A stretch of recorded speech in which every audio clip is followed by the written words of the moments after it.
Hello ভাই brother, welcome back. অল্প কিছু সময়ের জন্য তো কেমন আছো তোমরা? রিয়াজের নানাও আসলো, তারপর কয়েকজন কাজের লোক খাবার এসে পরিবেশন করলো। রিয়াজের নানা বলে উঠে, আচ্ছা তুমি কি এই শহরেই থাকো?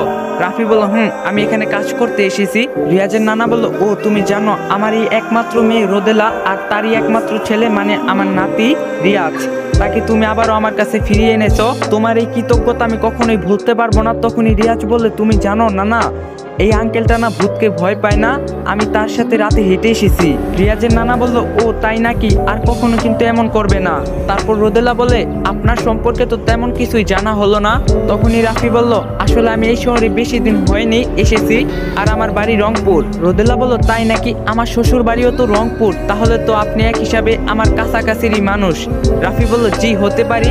রোদেলা বলল, আসলে আমি আমার স্বামীর সাথে আমেরিকায় থাকি, ও সেখানে চাকরি করে, আর কিছুদিন পর ওর অফিস থেকে ছুটি দেবে, তাই আমাকে আর রিয়াজকে আগেই দেশে পাঠালো। এখানে আসার 2 দিন হলো। তাছাড়া আমার বাবার শরীরটাও বেশি ভালো ছিল না। রাফি বলল, তার মানে আপনি এখানে থাকেন না? রোদেলা বলল, না তেমন এখানে বেশি একটা আশা হয় না, আর তাই তো দেখুন কি একটা ঘটনা ঘটে গেল, আপনি না থাকলে কি যে হতো ওর। রাফি বলল, না না, আপনি যা বলছেন তা ঠিক আছে, আল্লাহ তাআলার রহমতে আবারও আপনার কাছে ফিরে এসেছে, এখানে আমি কিছুই করিনি।